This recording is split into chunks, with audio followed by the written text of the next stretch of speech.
Hi everyone and welcome. Welcome to Pink Lady Presents, a show filled with lives being well lived. All ethnicities, all ages, and all walks of life. And today, well, I am so excited. Chaplain Deb and I were talking about this for weeks now. We have someone who we have been after, literally, for months and months to be on our show because we are so proud of the work that he has done. And that is Dr. Vito Imbasciani. When were you appointed CALVET Secretary of State here? Yeah, so Governor Brown reached out to me through his appointment secretary and said, we have this position that's been open for a year and a half. Would you be interested in filling it? It's a position which by law in California must be filled by a veteran, so I checked that box off. Okay. And among the main responsibilities of the secretary is to take care of almost 3,000 very elderly, in some cases destitute veterans that we house in our 8 veterans homes, which are like skilled nursing facilities. Okay. And they needed to be brought more into the 21st century, so why not find a doctor and a veteran? Oh, that's it. So I was very intrigued by it. I came up and discovered all of the wonderful work that the agency does besides taking care of veterans in nursing. We have programs to help veterans who are disabled form a business, to go to school on the GI Bill. Oh, really? We have programs for unfortunate veterans who are incarcerated. We have a home mortgage program. I build close to 5,000 units all over the state of California for homeless veterans, of which California has more than its fair share. I know. It's very bad. You have your plate full. I mean, I know that. We're going to see a video now of Memorial Day with you talking. So let's go to that. Hello, I'm Dr. Vito Imbasciani, the Secretary of the California Department of Veterans Affairs. It's Memorial Day we're celebrating. Memorial Day is the day we pay tribute to the courageous men and women who gave their lives for our country, to those who died on the battlefields of all American wars since the Civil War, to those who gave their lives to protect the Constitution of this great nation and the freedoms that it guarantees, and to those heroes we forever revere and honor. And again, as like last year, the COVID-19 pandemic is preventing many of the important observances and ceremonies from taking place. And this includes CALVET's own traditional Memorial Day ceremonies at our cemeteries in Igo and Yountville and Seaside. So we look forward to future Memorial Days when we can again pay tribute together and in public. But there's one thing we can do this year. Memorial Day tradition calls for a moment of silence and remembrance at 3 p.m. on Monday. So please join us in memory of those who gave their lives to let freedom ring and observe a moment of silence with us. And I fully expect that next year we'll be able to resume all of our observations, all of our ceremonies, our parades, and our other traditional ways of honoring the great men and women who have served this nation in uniform. Looking forward to 2022.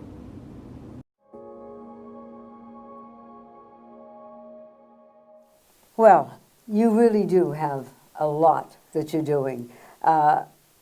We have a photo of you.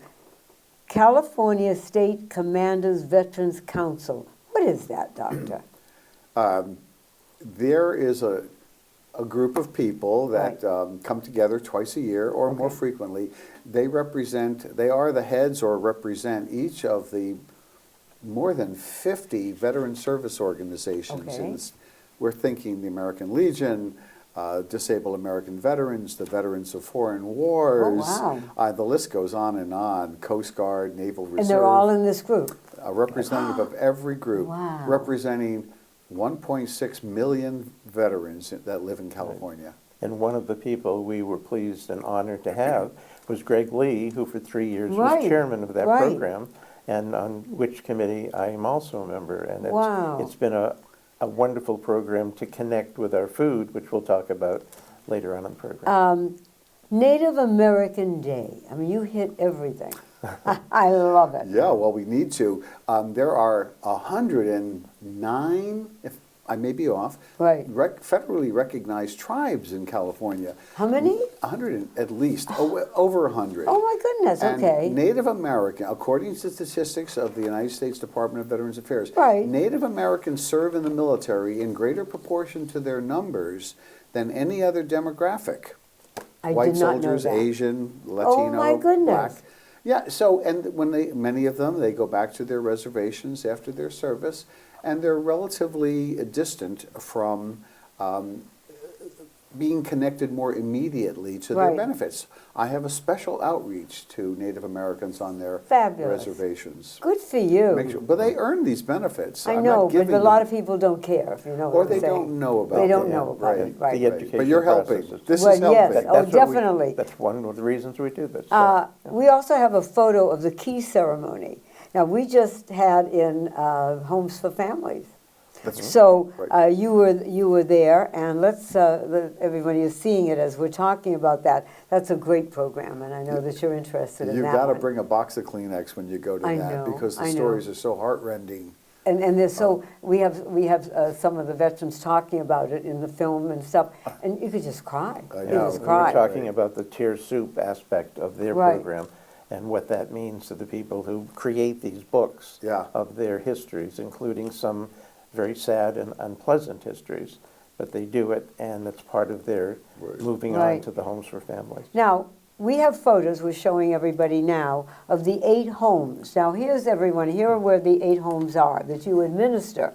We have Barstow, Chula Vista, Fresno, Lancaster, Redding, Ventura, West LA, and Yountville, which is the largest. In Napa County. And you're right. Which I believe that as I said, the largest. What are the levels of medical care that you offer our veterans there? Please tell us. Okay, sure. Starting at the level that requires the least amount of medical assistance. Domiciliary, it's basically room and board. And we give the veteran who may not have a place to live. Veterans who lose their house in the fires or the earthquakes, we take them in temporarily. And then we have assisted living, which everyone is familiar with. And then as people progress, because once you're a member of our home, you can expect to spend the rest of your life with us in a dignified, clean, safe, honorable.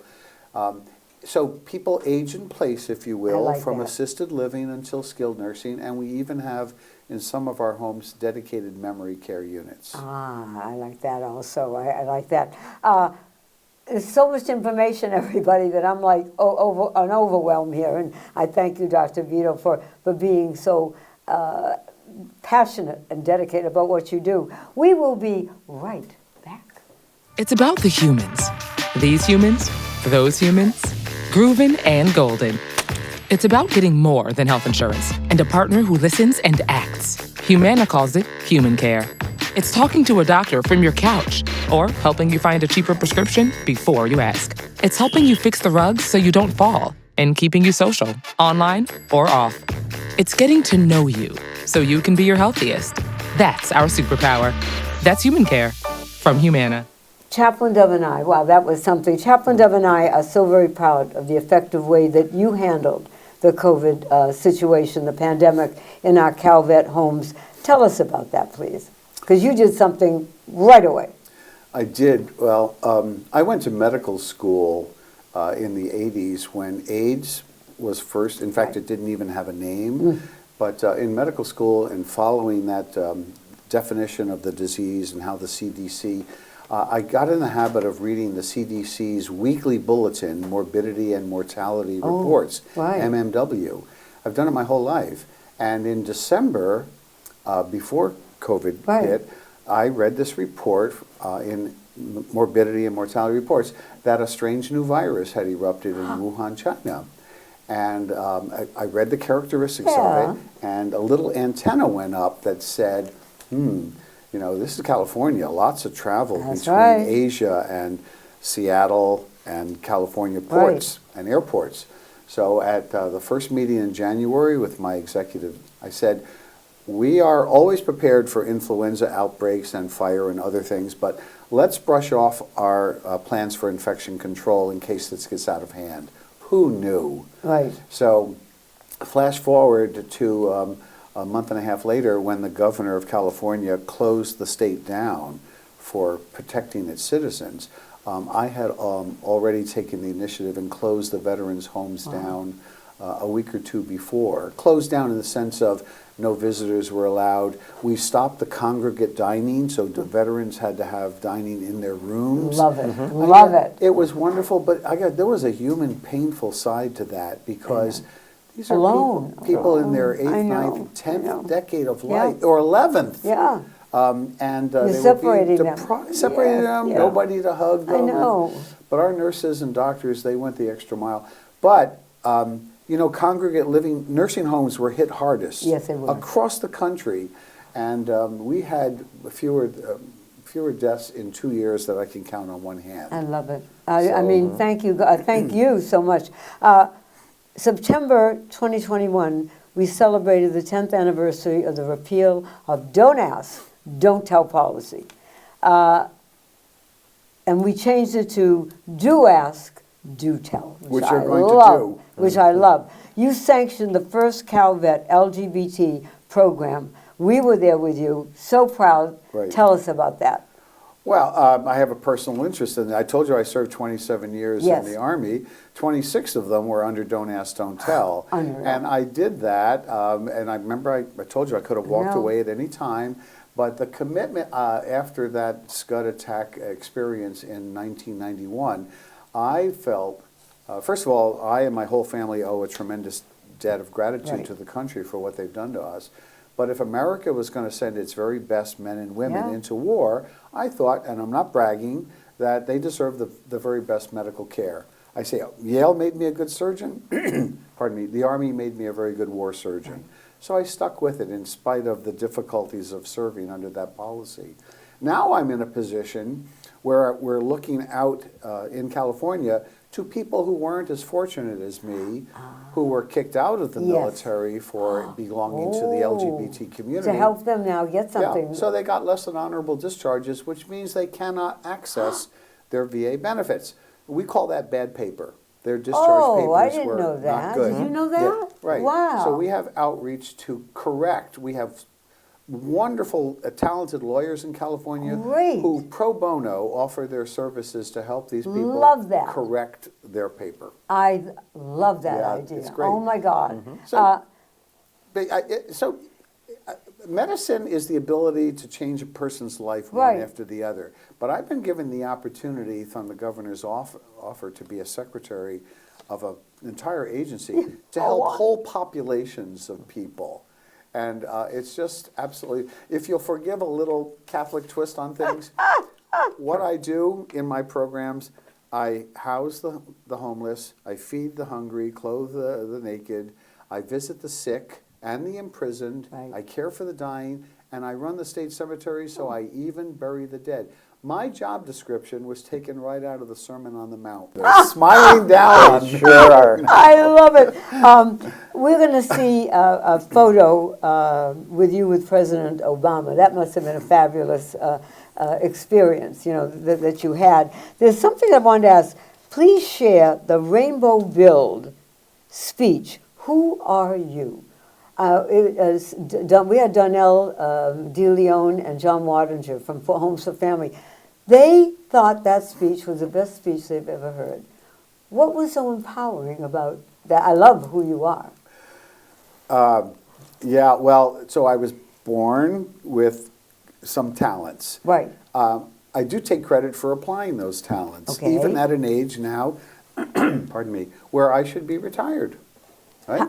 But you're young. I mean, Who says? So are you. Who says? Hello. Right. No, but the ability to serve larger communities, the communities that I live in and that I work with, and the communities that are needy all around me.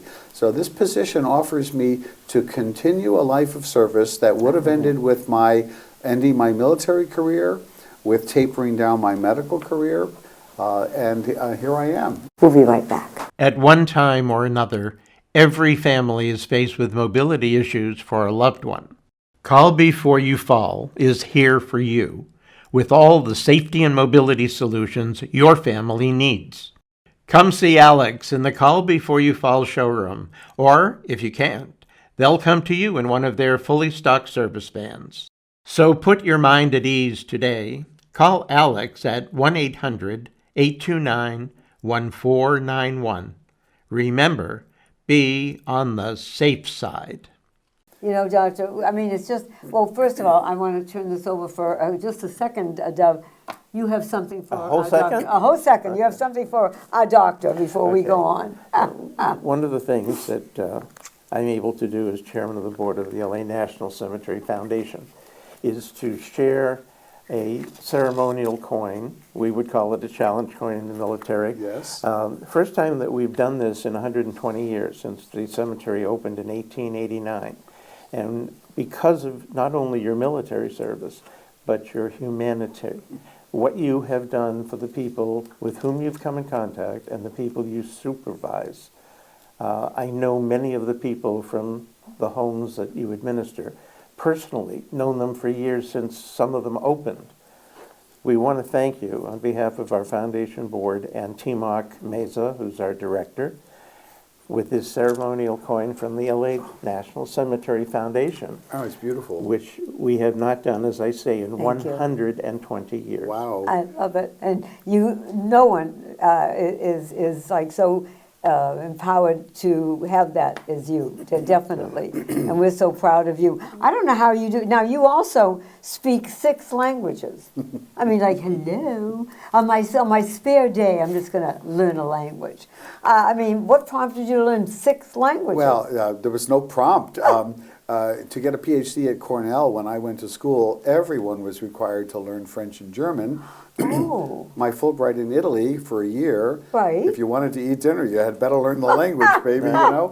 Right. And I come back to Los Angeles, where I think fully half of my patients speak Spanish. Of course. Wow. And Arabic I picked up. Yeah, when you were there. Well, I was assigned an Army translator because in addition to taking care of wounded and sick Americans, Right.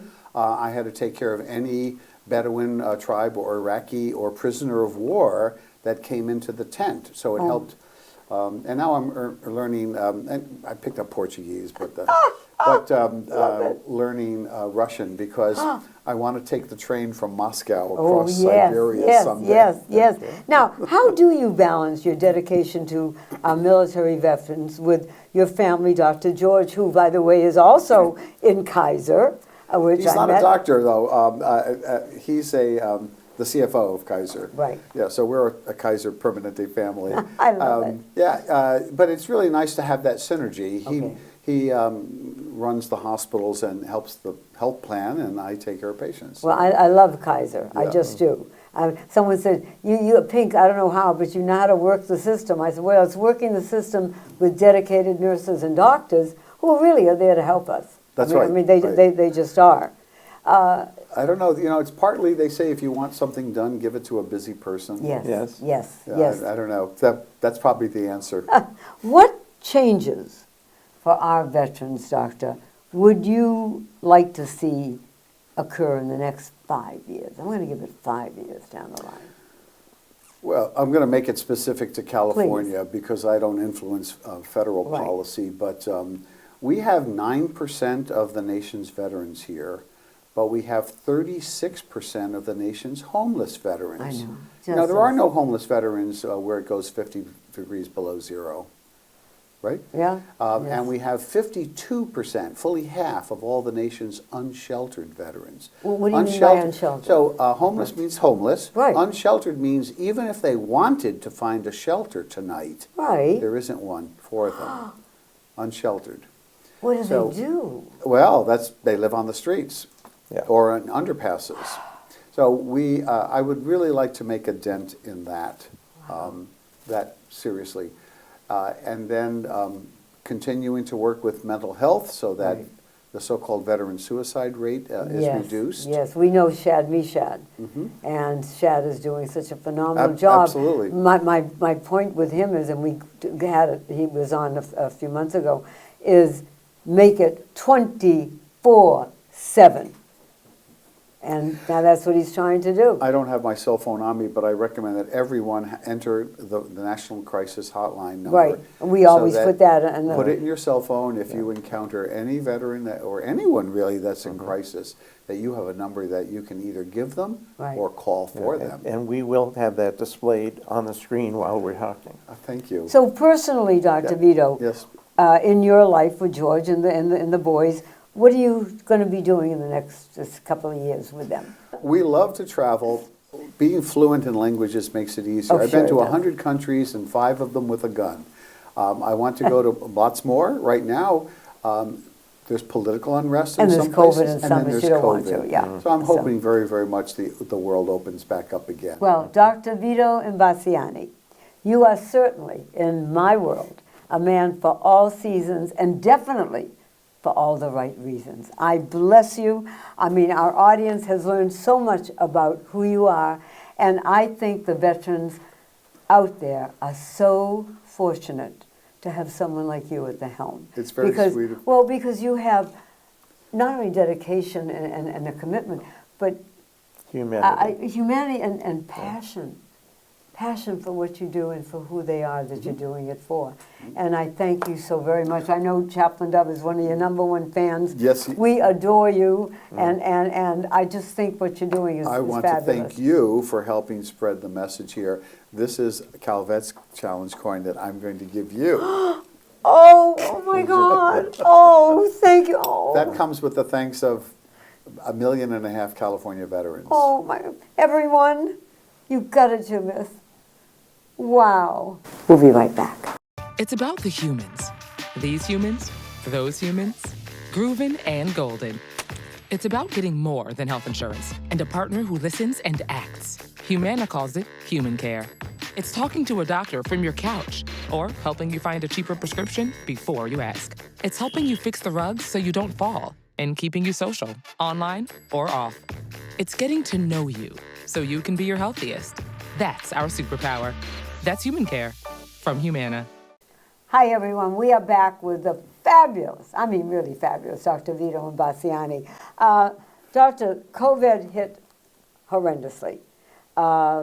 We have a video I want to show people first, and then we want to talk about it. Dr. Imbasciani again. I'm outside one of the veterans' homes here. I wanted to take a minute. I don't want to interrupt your routine, but it's really important for me to thank you once again personally for all the work you're doing, the tremendous amount of work. I know that you're working extra hours, many of you, picking up extra shifts. I just read this morning in a newspaper that there was a nursing home, not a veterans home, in Riverside County, where for 2 days no one showed up to work to take care of the residents except one lonely CNA. And so I recognize the dedication you feel toward your job and the mission you feel of taking care of all the residents and their spouses and their families that are in your care. I can't ever find enough words or say too frequently or too loudly how much I appreciate that, how much everyone appreciates what you're doing. So keep up the work. It's good work. Thank you. Greetings. I'm Dr. Vito Imbasciani, Secretary of the California Department of Veterans Affairs, and I am an Army veteran. I'd like to thank all of you for allowing me to be part of today's Veterans Day service. Why? Because events such as this one create opportunities for all the communities to come together to honor all those who wear or have worn the military uniforms of our great nation. Obviously, we would all prefer to enjoy Veterans Day in person, but unfortunately this year, the COVID-19 pandemic renders that impractical and unsafe. However, now more than ever, it's vital that we continue to uphold our traditions and our ceremonies, even in this virtual space. Every year, we formally honor our veterans who have served in armed conflicts around the world. We have served on bases and outposts that protect our allies overseas. We've served stateside, protecting our nation at the home front. Every soldier, sailor, Marine, and Air Force member has performed a duty that is vital to America, and for that, we are eternally grateful. Therefore, It is my honor and privilege to read to you this Veterans Day proclamation from Governor Gavin Newsom.